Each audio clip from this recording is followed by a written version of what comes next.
Thanks very much. Thank you, Trevor. It's a great honour to be here and welcome you all to the event. I'm the circular economy lead, as Trevor said. Peterborough is a great city in developing the circular economy. It's really leading the way and confidently outlining how to do it for a city, and it isn't easy for a city. I'm a qualified surveyor and a BREEAM assessor, so I understand the role of construction and buildings, because buildings use a lot of energy and waste a lot, so it's one of the key areas. And I'm an investment surveyor, so the money side of investment is key to it. It's not an esoteric idea. Part of it is to make sure you don't waste value and you don't waste money. So it's very, very important. An Opportunity Peterborough, as Trevor alluded to earlier, is a not-for-profit body. It's owned by the council, and it works to develop the economy investment here. And if you think about it, the future must be circular, because we cannot afford to squander any resources or use any materials or capital that we have except in the best way. Because any organisation that doesn't develop in the best way and look at its resources and most efficiently won't prosper as much. And Opportunity Peterborough is at the forefront, developing with its circular Peterborough commitment, its circular Peterborough champions. We have a roadmap which we're developing, and we have a commitment to be a circular city by 2050. We're also a member of the Ellen MacArthur Foundation Circular Cities Network, and we won the World's Smart City Award in 2015. We also have a excellent brokerage site called Share Peterborough, but I'll get to those in a minute. So why circular economy? Well, this is the Harvest Festival that was held in Peterborough a few years ago, and that's a hobby horse and the green man, that's a green woman in this case. And this pertains to food and value and magic, actually, and Wayne spoke about magic earlier, and fairy dust, because there is this old magic. I was thinking about the Wicker Man, the film The Wicker Man, which is about Sergeant Howie goes to this island and the apples are failing, and he's used as a lure, and then at the end he's put in a wicker man burned to save the apples. And he says, burning me won't save your apples, which is true. And the point is that there's more to it than just this magic. In harvest time in the old days, they didn't know how food grew, they didn't know how the harvest worked, they didn't know how the magic of how you looked after the earth and the soil and the materials. So we have moved on, and this was magical then, but we have moved beyond the magic, but it still revolves around the things we need, including food and a clean environment and clean air.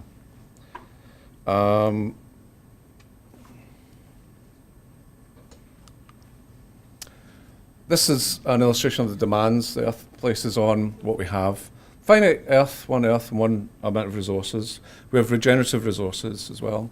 And that's what the circular economy is about. It's about looking at developing, keep things at the highest level, regeneration, reuse, make sure you don't waste things, and make sure that you use all the things as much as possible at the highest level. So in the Second World War, for example, it was against the law. It was a criminal offence not to finish the food in your plate. And during the Second World War, we had 7 recycling bins because we had no choice. So it really engenders that. And that plug and that puzzled man shows the relationship between what we have and how we use it. It's not sustainable at all. And that plug is getting bigger and bigger, by the way. And Khaled pointed about third planets, and we can't even do the first one. So that's why it's very, very important.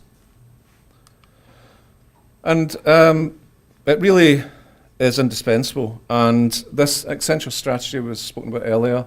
And they showed that it's quite clear if you can look at the numbers, and that's why Peterborough is leading on this as well, because the use of resources, the minerals, the metals, and the biomass, the biosphere, and the tech sphere, it's in 31 years, we'll be exceeding the capacity by 400%. So that's 4 planets. So it's not actually improving much, really. And the key bit is if businesses, organisations, cities, or third sector use resources and they don't respond to this approach, it'll translate into $1 trillion loss for countries and companies that are tied to dwindling natural resources. So I speak to some gentleman out there, Sean, who's one of the photographers here, and he was saying he went to Cuba and they had massive bits of fridge on roofs, and that was used to capture American satellite, which they watched surreptitiously.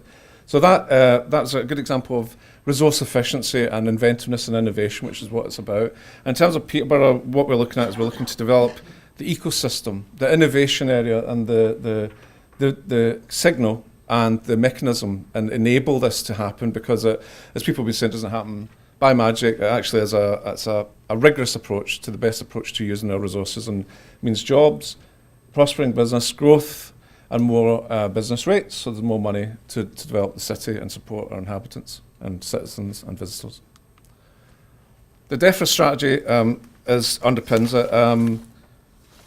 There's also the EU Circular Economy Package. There is the 25-year environmental plan, and there's also the clean growth strategy and the industrial strategy. And all of them lead into an inescapable conclusion that resource efficiency and using materials as well as possible is the way forward. I mean, we know this, don't we? But it's now looking at it in a measurable, measured way to show the evidential basis of what we're doing. So it's not magic, it's not like the Wicker Man again, it's actually based on sound, empirical judgments and decisions, the best ideas at the moment. And the DEFRA focuses on England. Scotland has got a different approach, which is, I think, more advanced at the moment. It's had its own approach. And this is a positive document because it underlines the industrial strategy's approach to circular economy, which is really throughout like a golden thread. And it talks about the plotting a course towards a more resource-efficient future, working towards all plastic being recyclable, reusable, or compostable by 2050, work towards eliminating food waste in landfill by 2030, and eliminating avoidable plastic waste in the lifetime of the 25-year environmental plan, to double resource productivity, double by 2050, so half the 4 planets to 2, so we're going the right way, and to eliminate avoidable waste of all kinds by 2050. Now, this is quite an ambitious project, and I think that that's the key message that underpins what Peterborough does. Peterborough is leading the way because it's future-proofing, and it's looking at, it's scanning the horizon. What's coming in the future, and what do we want to do, and how do we want to do it? Now, you can have a plan, and if the plan aims somewhere and that's not where you're going, it's not the right plan. So if you want to climb Everest, you don't have a plan to go to Antarctica. Maybe a great plan, but it's not the right plan. And the Future Peterborough approach, and Opportunity Peterborough approach, and the whole Peterborough approach in a holistic, systemic way is to lead to the development of this at Peterborough city level. The Circular Peterborough approach is embedded, and we have a Circular City Roadmap, which is our guide, and the roadmap, which is Katie Thomas over there. She was the mother, whatever the phrase is, the author of this report. And I have been working on it as well and developing it. And there's the 7R principles, which is key to it. And Peterborough is a beautiful city. It's the River Nene here, and there's developments here on the river. And it's a growing city. The population is growing, and it's a vibrant small city. It's developing the university centre, and it's got a lot going for it. It's got a lot to build on, but the resource efficiency and how we can support the economy, businesses and organisations is key. I mean, I just wonder, a show of hands, could put up your hand if you're in a business, please? Okay, and what about local government? Can you put up your hand if you're in local government? And what about third sector charity? What if you're... Okay, and education? Okay, and these are all Venn diagrams, aren't they? Because they're all interlinked. But see, it affects all of us. So all of us are here for different reasons, but the circular economy speaks to all of us, and the Peterborough approach is to lead the way in implementation of this for every sector and every player, because we can't do it alone. We have to collaborate, we have to work together.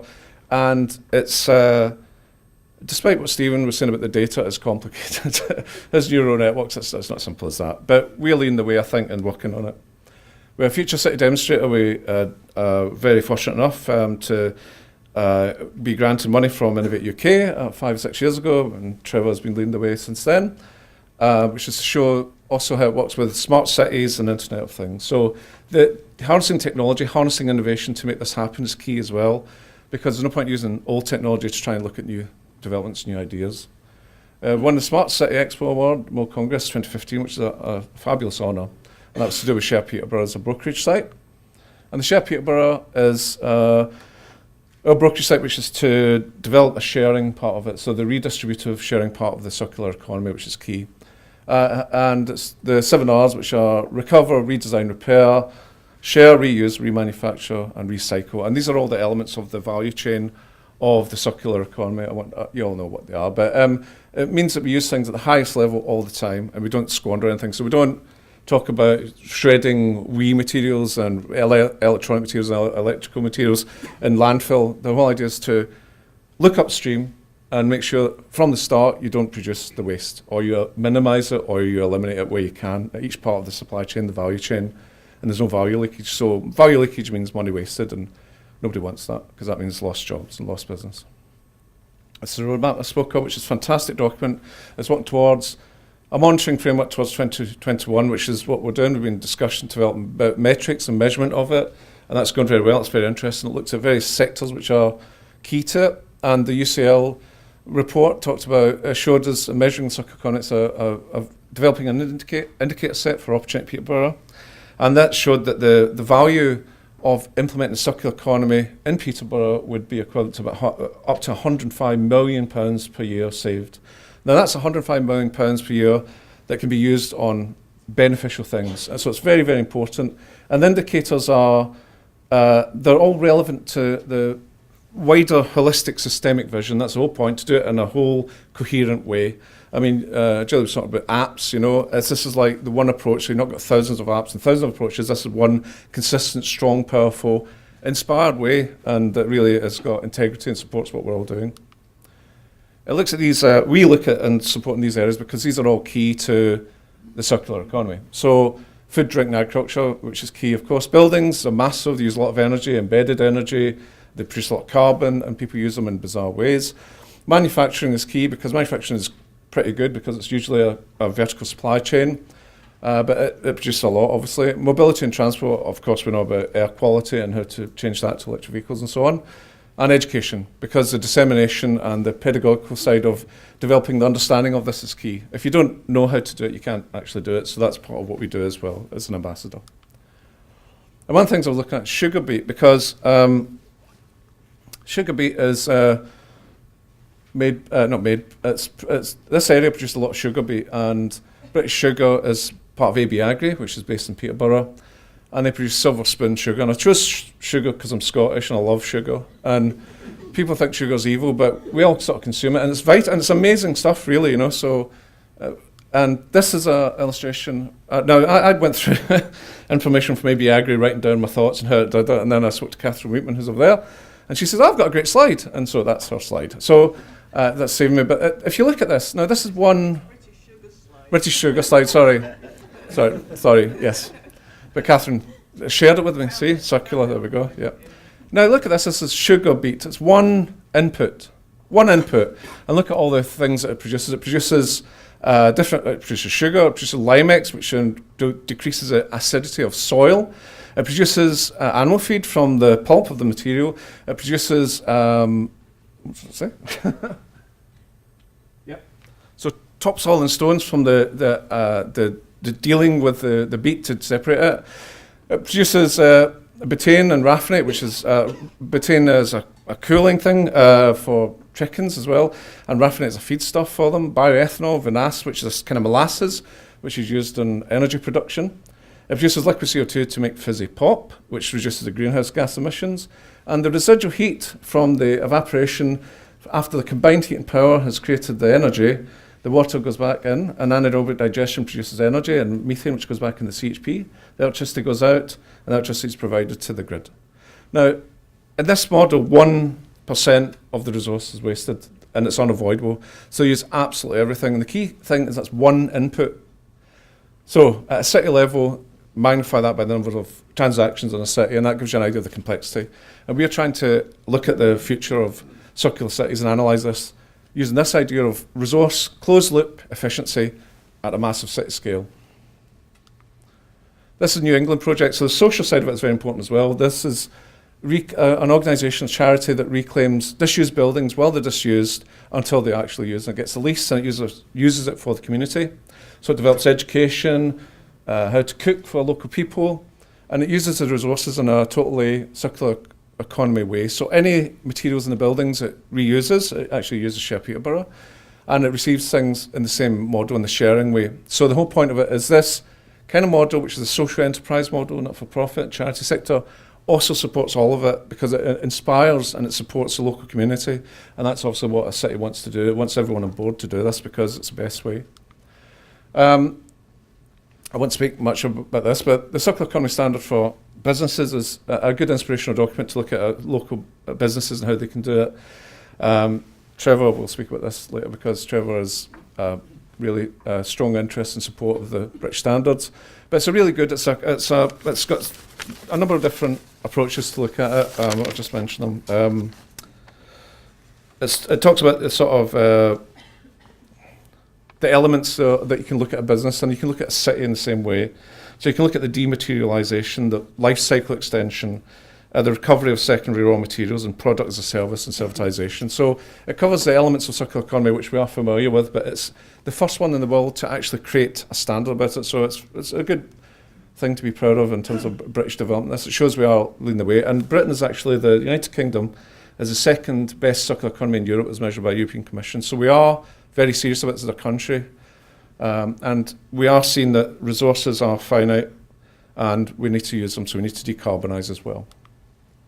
So measuring it is key. And looking at the different measurements you can look at in a city is mind-boggling. You can measure everything, and you can get to stage. There's a book by a Spanish writer, and he did a map of the world, and he got so detailed the map was the size of the world.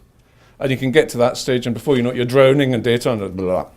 So what we're looking at is sort of what's the key coherent indicators, and we looked at, for example, ISO 37120, which is sustainable cities, and we also looked at rateable values in business development and limited companies, and we looked at these elements, and we're still working through that to look at data, and we were discussing with Steve Revel about how to do this.